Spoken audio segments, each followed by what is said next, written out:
Oh boy, today's a special day, Par Pals. Today, I'm going to teach the disc golf chick. If you are watching, hopefully, Miss Disc Golf Chick, welcome and thank you for taking me on my offer to show you how to throw a forehand.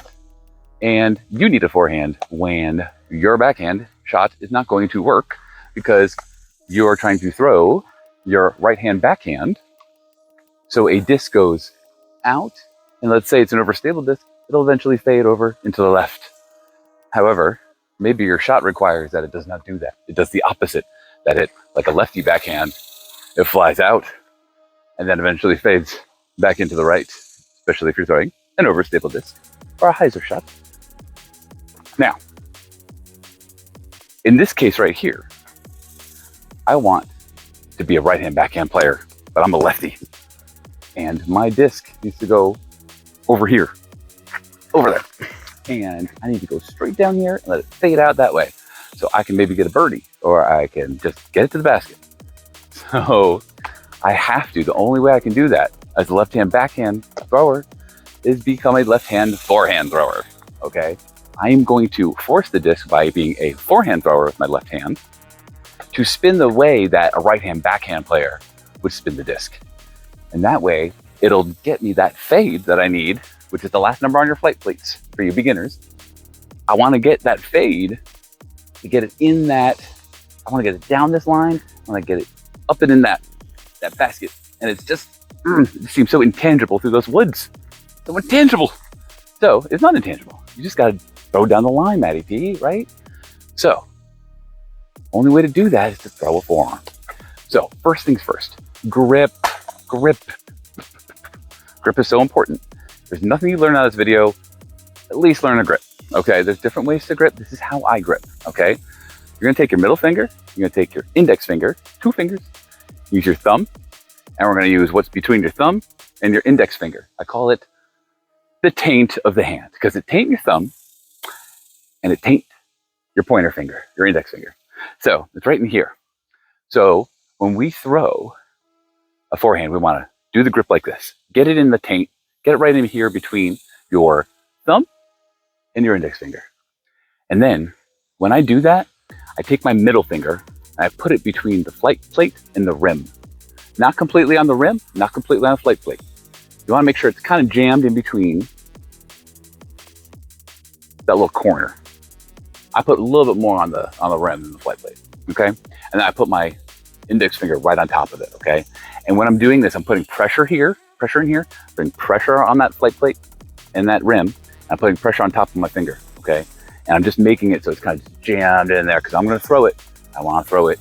I want to throw real hard, and this is going to give me that spin and that torque and that power that I need out of my hand and it's going to help my wrist to do all that work, okay? Now, if there's anything you learned again today, it's this, okay? Let me give you a close-up, okay? Bear with me here. So, finger. I'm gonna put it down, okay, right here. See that flip? You see it? Okay, just put it right in there. Slap that on top of there, okay? All the while, I mean, I do this first. I do it in order. Hey, look at my phone number. Call me. Call me for more tips. That's gonna suck. Anyway, should have totally not done that. And so jam it in here. Put that here, okay? And look, you just, and you're literally using your wrist. I'm using my wrist when I do this, and I give a little whack. I give a little wind up. And if you ever play baseball, you play softball, and you're throwing out, you know, if you have a baseball and you're throwing out to somebody, anybody, you're throwing it first, if you're throwing from the outfield to home, whatever, you gotta, you know, throw your ball, and you gotta, you know, give it a good heave so it gets over there, all right? So you gotta make sure that when you actually do the throw, you're giving it a good heave. And how do you do that? You gotta position your body the right way. So let's talk about that, all right? You're gonna have to do a walk up, and you're gonna have to get your shoulders in place. You have to do a few things in order to get that momentum, all right? But I do like to make it efficient as possible. So now that you have your grip, here's what I recommend. Don't worry about that other stuff I was talking about. Just stand here and hang out, right? You're just hanging out, have a conversation with your fiance. Talk about, hey man, I don't know if I wanna throw this forearm. Well, I don't know, he said do the grip thing. Why don't you just do that grip thing? He says, try it and see what happens. Sure, let me throw these 3 things. I'm just gonna stand here, no form or nothing. I'm just gonna have a conversation with my fiance. Hey, look, it went forward and went a few feet. Didn't go backwards, nobody got hurt. All right, so here it is. I'm not even looking. but it's going somewhere. You know what I mean? It's going somewhere, you know, it's going somewhere. Hey, that was a little better. A little better. So, okay. So I'm just standing here. You're just throwing it. Just throw it. Don't worry about anything else. Now, let's talk about the run-up. This is just terrible. I can never get a break here.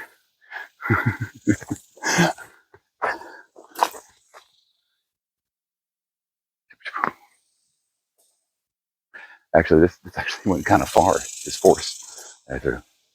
Okay. Now, I'm back. I never really left. All right. Another fellow is going to come through here, so I'll have to pause it.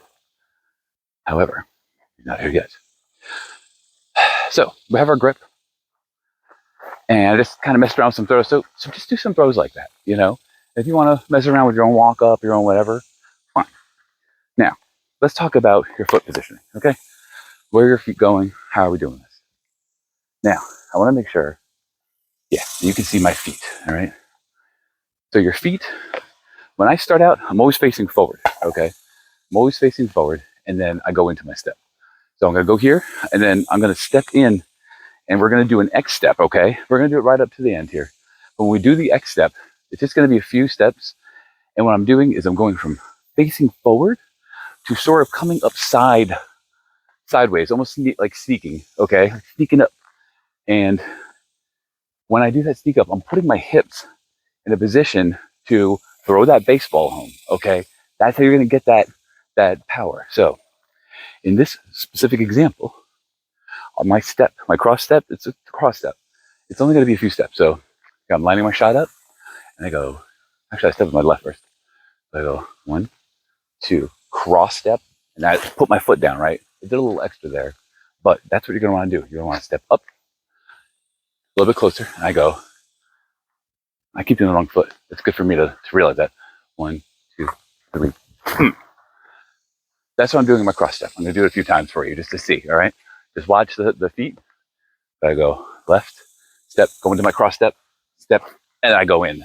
Just like if you're doing a backhand, you're doing a backhand, like on that last step, you're doing the same thing on the forehand. So go left, right, cross, down. Do a little bit closer so you can see where when I throw, when I do. I'm so glad I'm doing this video because I realize I step front with my right sometimes, and I need to do it this way. Left, right, cross, go.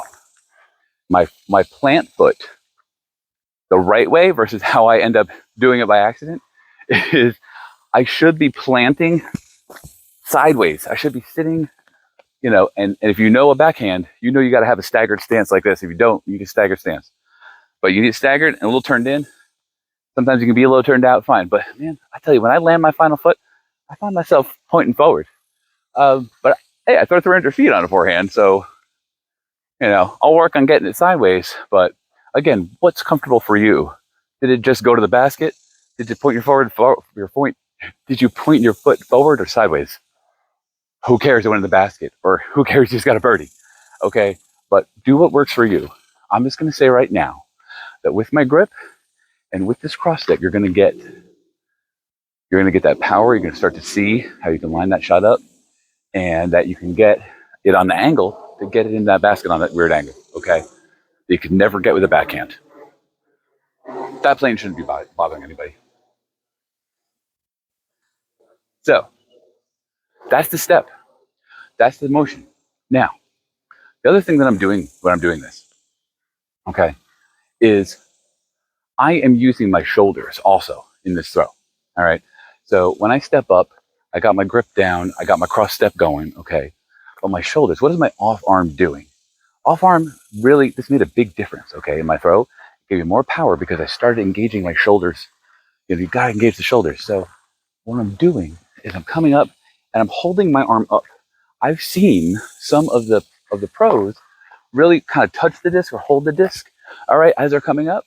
But for me, I'm more of like I'm playing. I'm doing the Mr. Rogers thing again, and I'm playing Land of Make Believe, and I'm pretending I'm like someone with a cape, or I think they talked about this on another channel. I think Overthrow, where you open the curtains. Okay, you open the curtains. But what I'm doing is I'm actually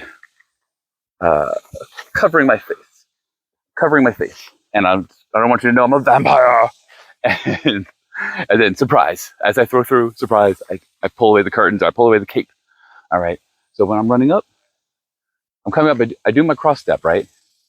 And I'm bringing this arm up and I'm following through. As I throw through, I'm following through. And it literally gives this, it gives you that.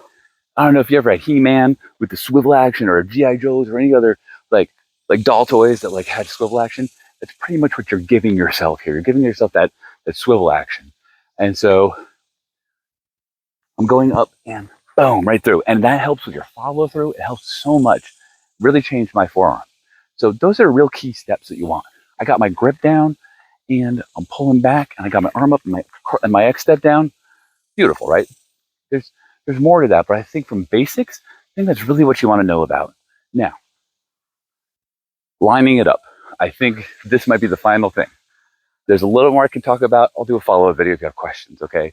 But I really think this is a good place to start with just this. And watching other people who are good at throwing forearms, you'll see some of these things I'm talking about, especially the opening the curtain thing. I saw that a bunch today watching OTB. It was pretty cool. So, when lining up your shot, this is what I do, okay? There's a lot of talk about other folks that do training, right? And they talk about when you are lining up your shot, you have to have your hips, kind of facing towards the basket. That's not how I line up my shot. I want you to look at my camera here. Look at my camera like you've been doing. I want you to look down, and there's a tree straight ahead, and there's like another second tree, and then just before that is the dive in. That's where I want my line to go. I want my disc to dive in just before those trees straight ahead. I'm actually aiming when I throw. I'm creating a line or a lane, as some of the other coaches will call it. You want this disc to travel down a lane. Make it up in your head. Just pretend there's a line that comes straight up from that tree. That's what I'm doing right now. And I'm actually going to walk it almost like a dog, or like someone I'm throwing out of a bar. I have lots of analogies for this, okay? I got the taint. I got the taint right between here. And there's lots of good analogies, but analogies don't translate well, especially with my mic and the speed in which I speak. I apologize. So there's my imaginary line, and I'm going to kind of walk this disc down its own line. I'm not going to get in the way of the line. I'm not going to do that. That looks ridiculous. But I'm just saying that you want to get your body separate. You want to get it away from your body, just like you don't want to do rounding. This is kind of like how to avoid the rounding of forehands. This isn't rounding, okay? This isn't explaining rounding. I'm just saying that it's something that you don't create your own lane for the disc, and probably best thing to create your own lane. So you stay in your lane and your disc stays in its lane, okay? So at no point am I going to be holding it back like this. At no point am I going to be holding it off to the side. Hey, if that works, great. But I really want it away from my body because I want to get this motion. I'm not going to get this motion if it's behind me or hanging weird, okay? So here's my imaginary line, okay? And now it's time for throws. The long-awaited throws, all right? So line to line, I'm going to walk it down this lane. I'm actually going to walk it down maybe the second tree as my imaginary line, okay? And we're going to go along. So let's do this.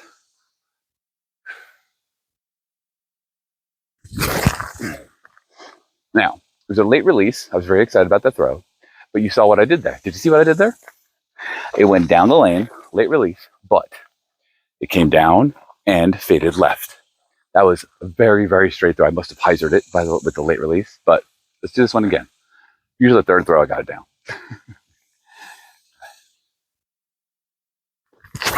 There you go, that's it. Boom. Ow. So that's my second throw, and I'm in C1. C1, C.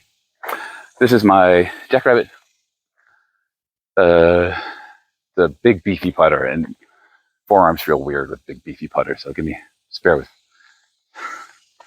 Squirrel doesn't realize it's disc golf course. Sorry, squirrel friend. Don't be scared. Just running up on the CrossFit. Okay. Ooh, wrong foot, Matty P. Left. Ooh, you see that wobble? Why do we have wobble, kids? Because we didn't grip the disc tight enough. So that's it. That's really how you throw your forearm. I'm going to go demonstrate this twice more, and that is it. I got to go get a back massage because my neck is killing me.